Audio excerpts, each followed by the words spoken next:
Hello, welcome back, everyone. This is Amy, the Mystic Rose Tarot. So let's just jump right into it. Here we are, made into Cancer. Cancer rules from June 21st to July 21st for this year. And every other year, it kind of jumps um, back a year or jumps back a day for the 20th to maybe the 20th of July. And the reason being for that is just the axis of the Earth, how it changes, determines the placement more or less of when these seasonal changes take place, and also when the sun sign comes into play. So you'll always see dates that are like for spring, or for Aries, we usually see like March 20th, 21st, or the 22nd to April 19th, or the 20th. So that happens every few years, but this year for Cancer, we are June 21st to July 21st. And also Cancer brings in um, the the summer solstice, which takes place on the same day, June 21st. And this year it is Pacific Daylight Time at 2:14 a.m. and 5:14 a.m. Eastern Daylight Time. So for those who want to bring in something very special at the timing of the summer solstice, those are the times that you could bring in that energy. It's also the time that Cancer moves into its sign. So in these series of tarot astrology profiles, what I'm doing is I discuss more or less the characteristics and background of the astrological signs of planetary ruler, the house that it rules, also the body area that each sign is assigned to for rulership. And then I go into the tarot archetypes. Each of the 12 astrological signs has a major arcana archetype assigned to it. So what I'm doing here is um, I'm picking different decks that I feel has interesting representation of that particular archetype for that sign. So if Cancer, it's the Chariot. And so I have 3 different decks, and I'll show you those as I go into the discussion. And just pictorially and also energy-wise, just see some of the different forces and influences that these different decks have that represent the Chariot. So let me just talk a little bit about where we are here, because we are in line with the summer solstice with the sign of Cancer. So we have opposing seasons taking place. Here in the northern hemisphere, we have we have our summer solstice. And then in our southern hemisphere, they're moving into Yule. So their days are going to start getting longer while our days start getting shorter. So with this time frame here in the northern hemisphere, from summer to fall, we're going to start seeing our days getting shorter. And those days won't become apparent until about 2 months after the solstice, and also for equinoxes, we start seeing the difference in the lighting. So by the time we get into August here in the northern hemisphere, we'll start seeing our shadows getting longer. We start getting, some of us, I'm definitely one of them, starts getting a feeling of fall approaching, and that has to do with me feeling more connected with the lighting and how there's a shift going on. It's kind of hard for me to explain, but when August hits, I start feeling that excitement of moving towards autumn, and then of course Samhain. So with the southern hemisphere, from Yule, they start moving into their days getting longer, which takes place in February, Imbolc. Imbolc in February is when they start seeing the days becoming longer. And that energy of moving towards Ostara, spring starts starts moving in that direction for them. So just a little bit of insight about the different seasons as we start transitioning out from our spring into our summer season, and then in the next few months I'll start discussing about the energy of fall. Lammas. Lammas is our first harvest season here in the northern hemisphere, and then we go into Mabon, and then of course Samhain for Halloween. Okay, so for Cancer, okay, Cancer is a cardinal sign. All the cardinal signs represent the beginning of a new season for all the four elements. So Cancer represents our summer season. Our next season would be Libra, which represents the season of air. That's a cardinal sign. Our next cardinal sign for Earth is, excuse me, is Capricorn. And so we start seeing that transition. So actually, I'm sorry, I mean three for the four seasons, three of the signs to represent the changes of our cardinal signs for the seasons. So I hope that makes sense. So with Cancer, okay, it rules the element of water. So with Cancer, what we experience, and this applies to the sun sign of Cancer. So happy birthday, all Cancers there. Your moon sign and your rising sign. Those are the three that I feel immediately in your chart. If you have any of those signs, either as your moon, rising, or sun sign, Cancer plays a prominent role. More on the inside of how you react towards things, how you feel. Cancer is the maternal. It is a feminine oriented sign because it is ruled by the water. Water is receptive energy, is what it receives. It's how it connects to feelings and emotions. And it can be very nurturing, very soothing, the sign of Cancer. Also keep in mind, we also have the protective shell. Cancer also takes care of themselves when they feel it's best needed.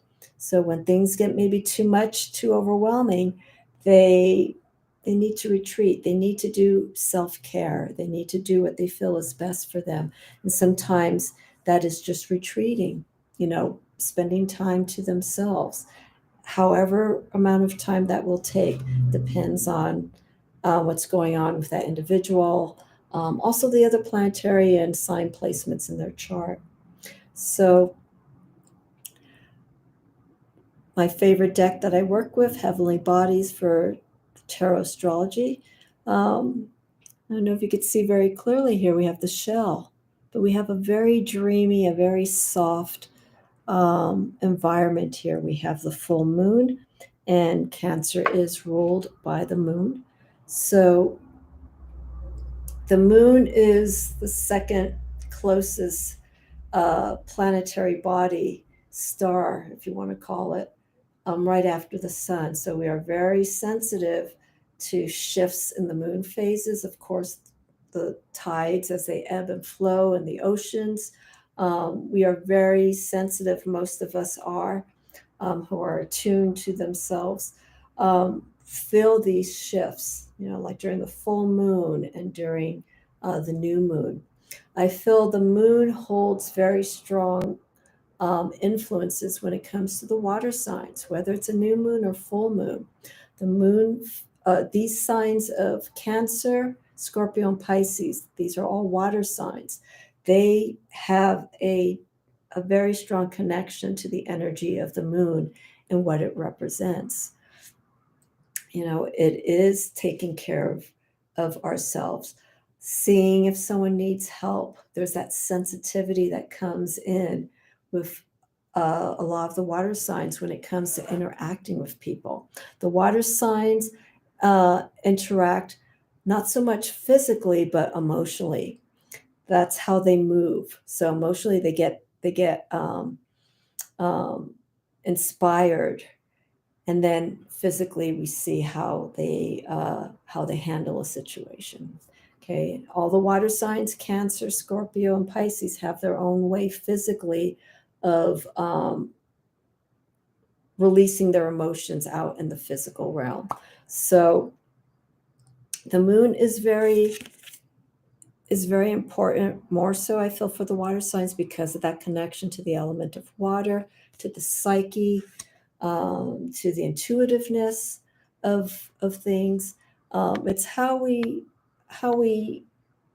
react to situations. And again, if you have your birth chart, look and see where those influences are. I always mention, and I will continue to mention, if you see that your chart's more heavier on the water side, fire, earth, air, that's going to be your influence. So it's always good, the best way that you can, if you feel like you have too much of one influence of energy like water, try and bring in balance. Okay.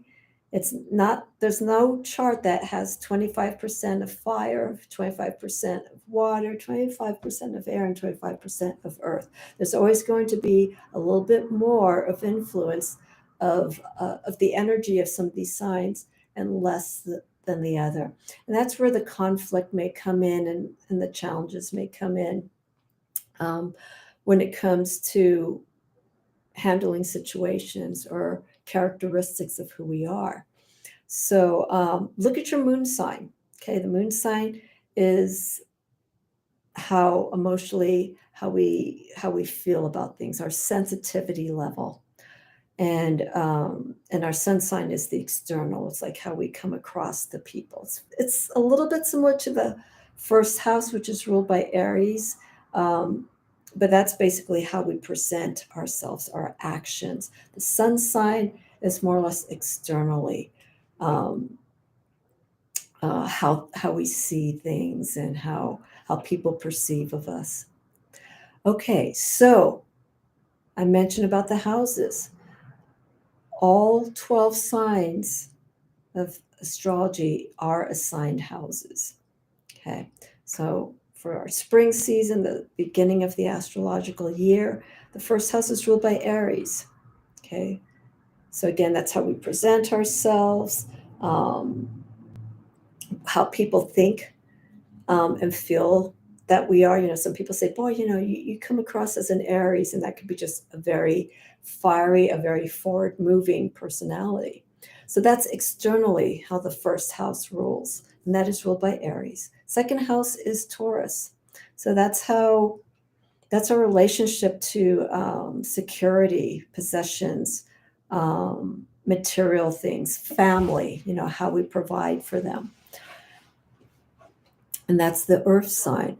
Then our third sign, which we just came out of, Gemini, that deals with communication and learning, and education. But that goes back to our childhood, the environment that we were raised in, what we were exposed to, what were influences that kind of shape the way that we perceive things and think about things. That's the third house, ruled by Gemini. So we have fire for Aries, earth for Taurus, air for Gemini, and now our fourth house. So we've gone through all the four elements. Okay, so we are a third of the way into our astrological wheel with all these experiences. Okay, and so with our fourth house ruled by Cancer, okay, it does deal about home. Okay, remember the Cancer has this shell. It's what makes them feel comfortable. And also, I mentioned with Gemini, the environment that you were raised in and what you were exposed to influenced the way you think about things, how you were schooled. But here, with the fourth house in Cancer, this is more or less the influences, but going more at an emotional level. What were we exposed to? Were we exposed to an environment where there is a lot of love, a lot of compassion? Were we exposed to where there was some imbalances in the environment, either parental or brother, sister, or anything like that? Those influences shape who we are emotionally.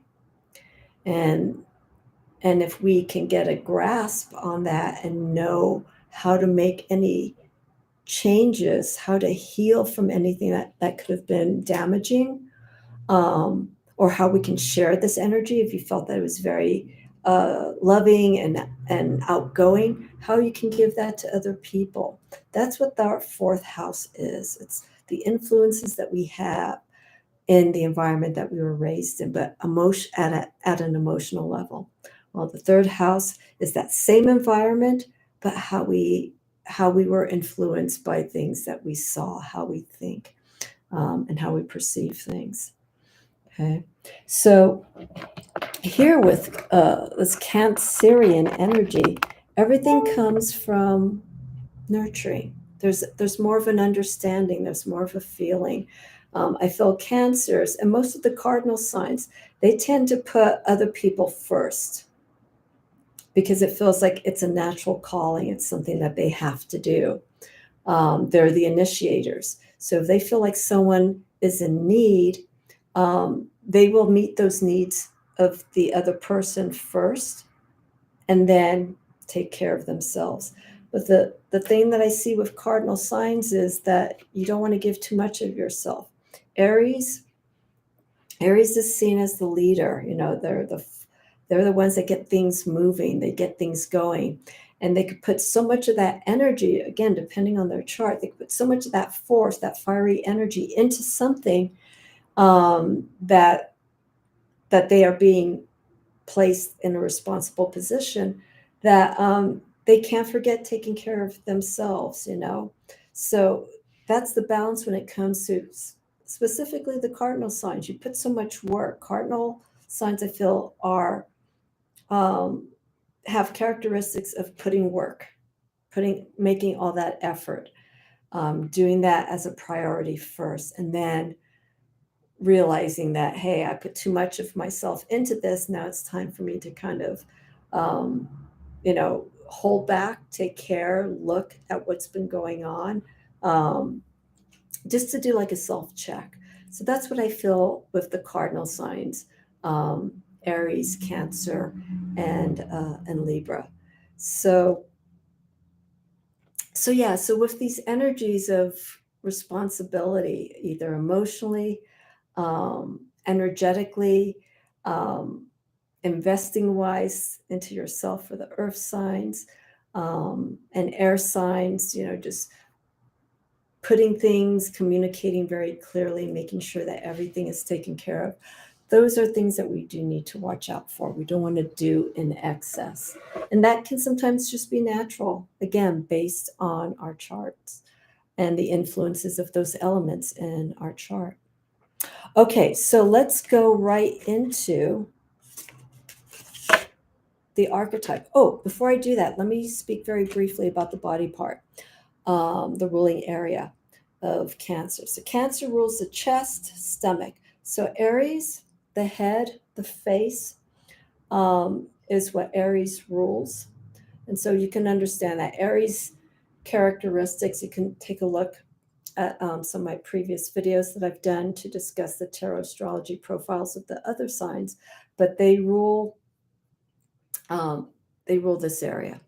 Okay, so Aries tends to have very strong, prominent features, and because it rules the head area, it can be overwhelming sometimes for Aries if things just aren't going in the way that they feel is best needed, and so sometimes they can be prone to headaches. Taurus rules the neck, and so the neck and throat, so they're known for speaking and just having, it's more or less a tone, the way that the voice comes across when they speak. It can be very enticing to listen to people who are Tauruses. So think about Tauruses that are known. They always tend to have a very prominent way of speaking, just by the tone of their voice. And then we got Gemini. So Gemini is the shoulders, arms, and hands. So I mentioned in the previous video, they like to communicate. They're very expressive with their body, but more so their hands. It's like everything that's being being processed here in their head, and as they talk about it, they're talking with their hands. They're very excited and very expressive, for Gemini. So Cancer here makes sense, right? The chest, stomach area, Cancer. Actually, Leo rules the heart, but in relation to the chest and the energy of the stomach, that saying, if something doesn't feel right, you kind of listen to your instinct, that gut feeling that you have. Cancers are very good at that.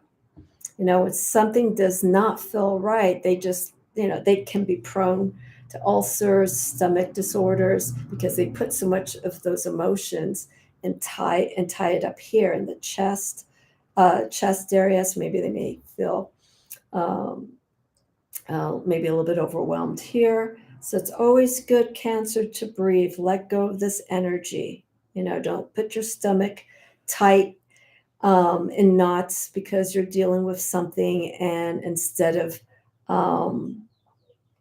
expressing it and trying to emotionally understand and communicating that way, you're just kind of holding it in, and that can cause obviously discomfort. So that's something that Cancer and all signs, whatever body part a sign rules, it can be very strong, because it is that rulership, or it can actually go against them. And because they can hold all that energy in, it can actually weaken the source of that area.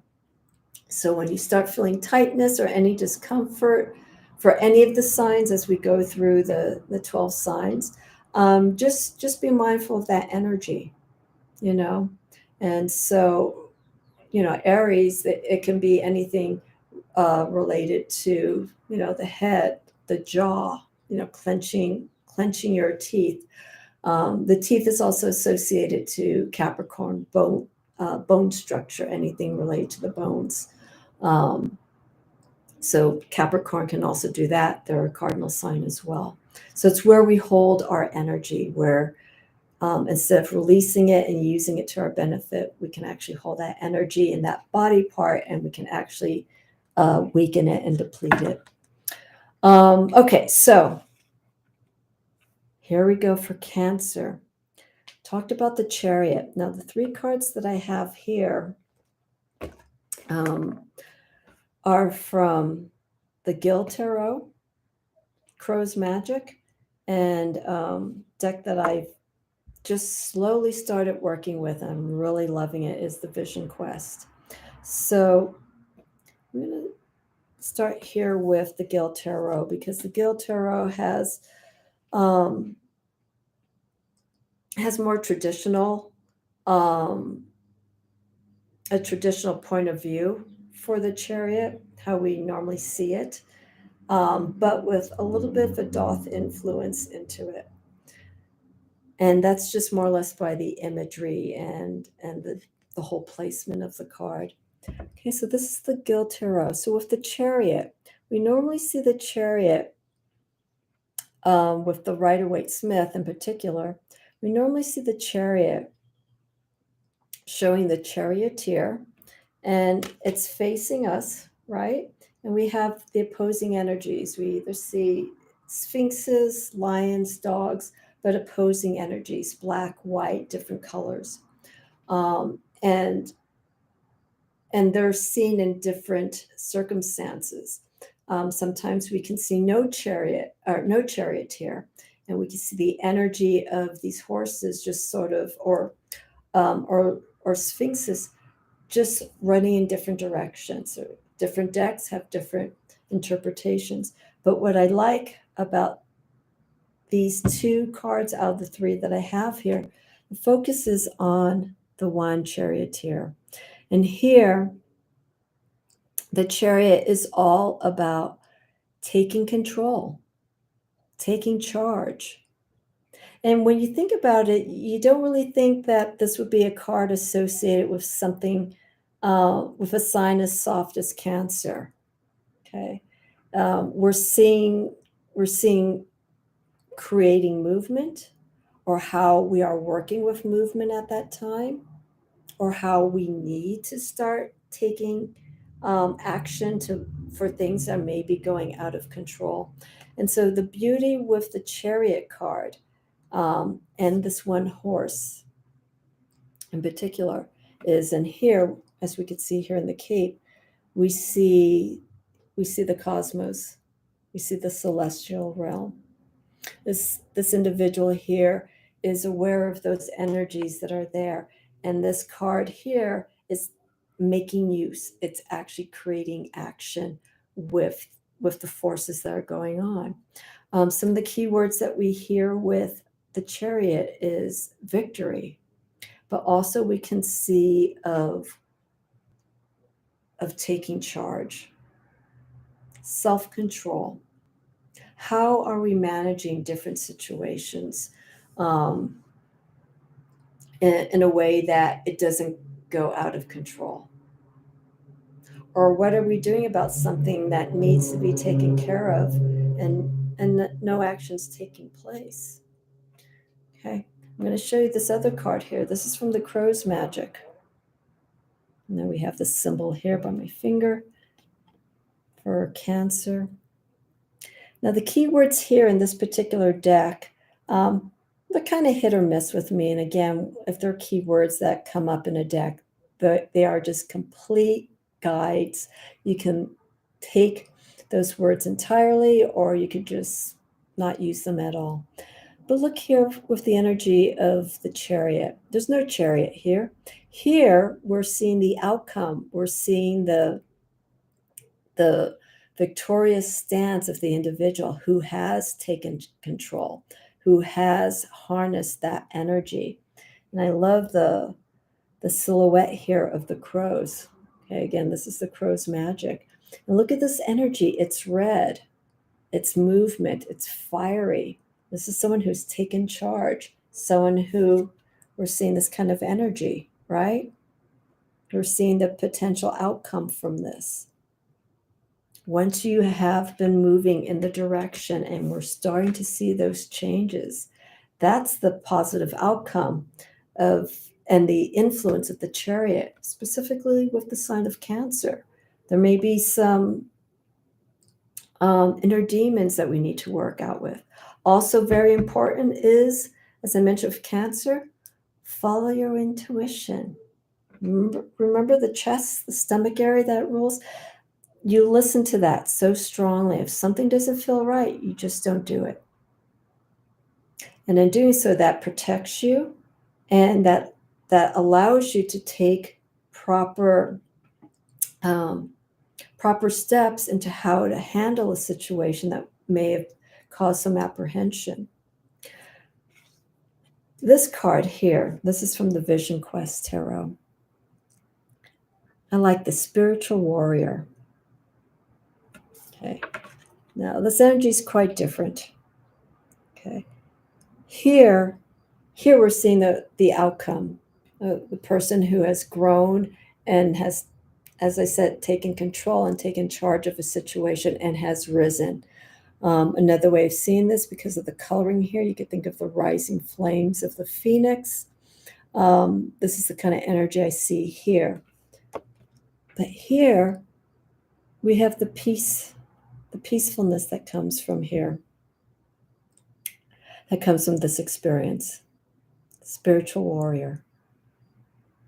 And here we have the hawk, or maybe a crow. It's showing the release. The hawk, the bird, owl, eagle, these are all strong winged creatures that have messages that are either being delivered to us or being released. And so here with the spiritual warrior, in relation to the Chariot,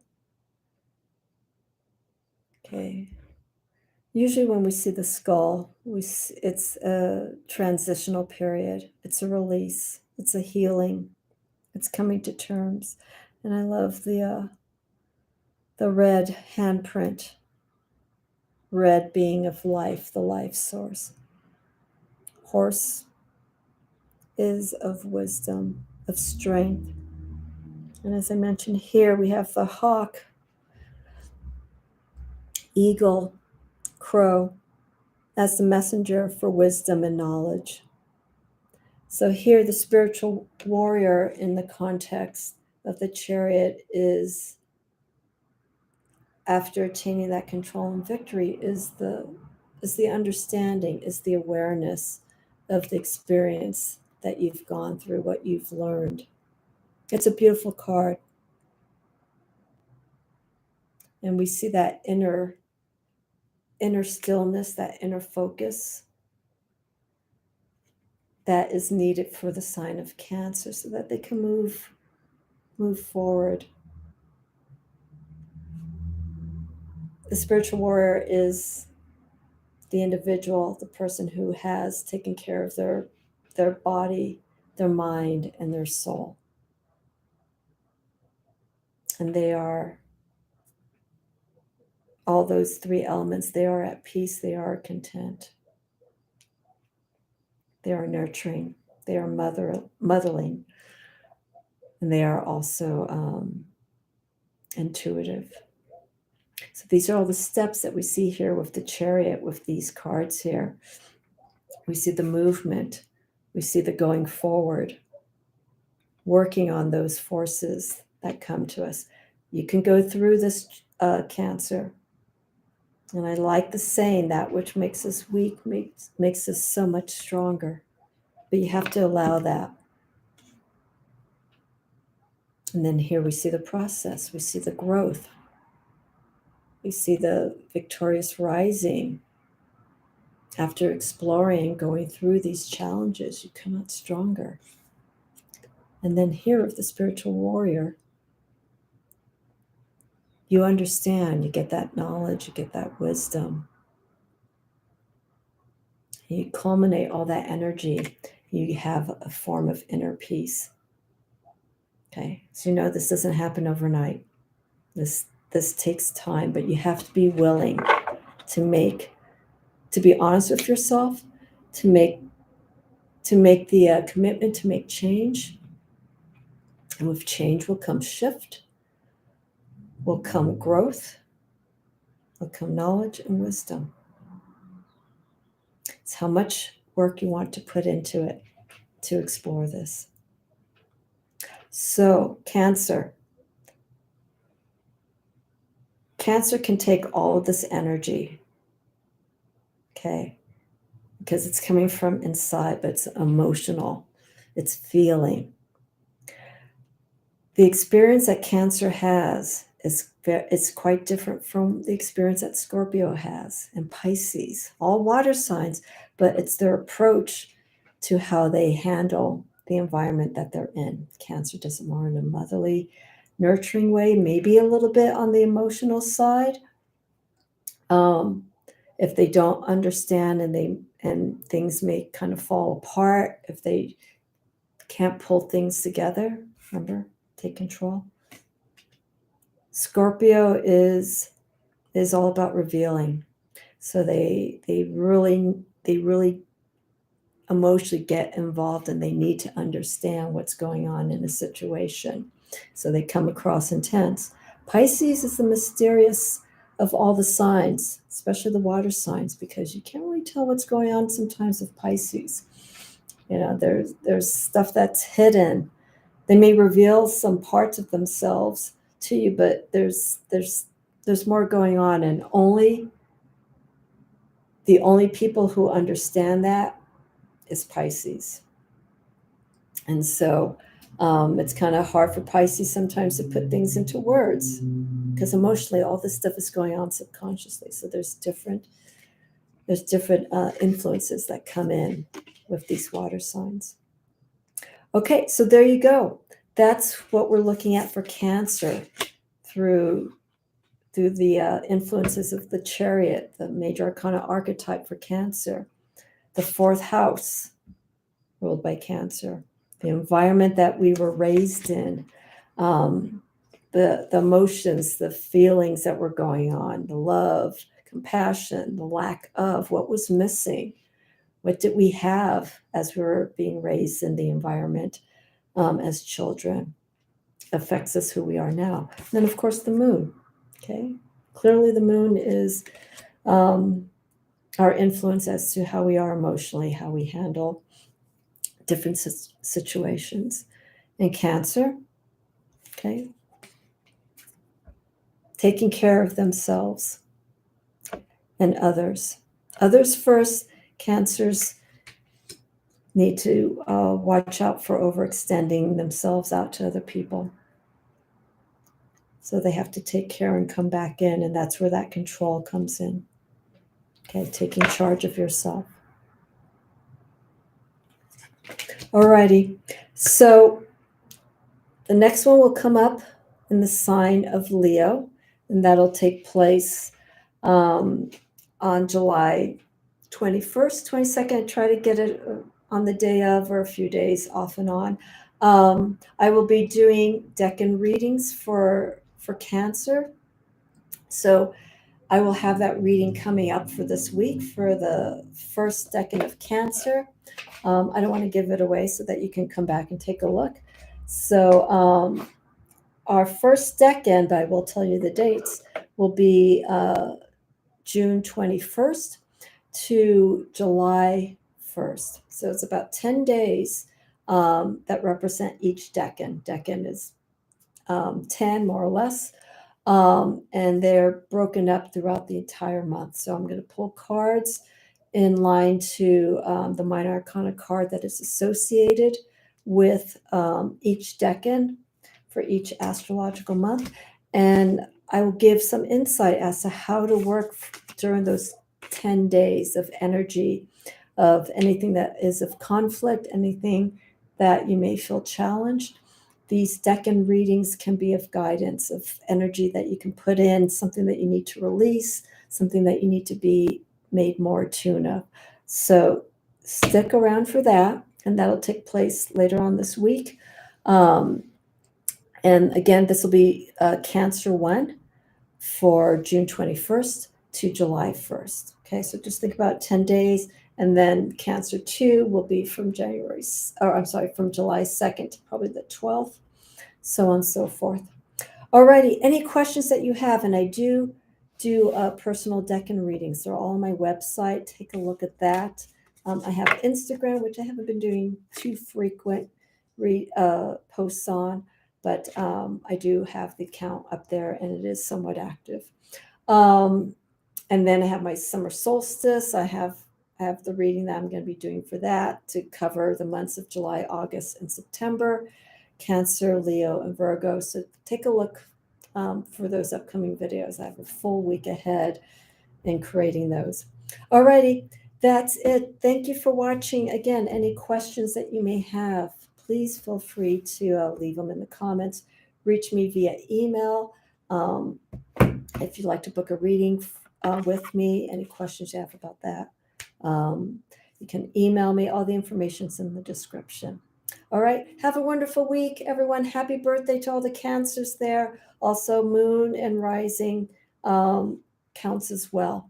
So I will see you again for this reading the end of July. But again, stick around, and I have more content coming for you for the month of Cancer. Okay. Feel free to let people know about this channel. Let them know what I have to share, and I appreciate all the support. I will see everyone again very soon.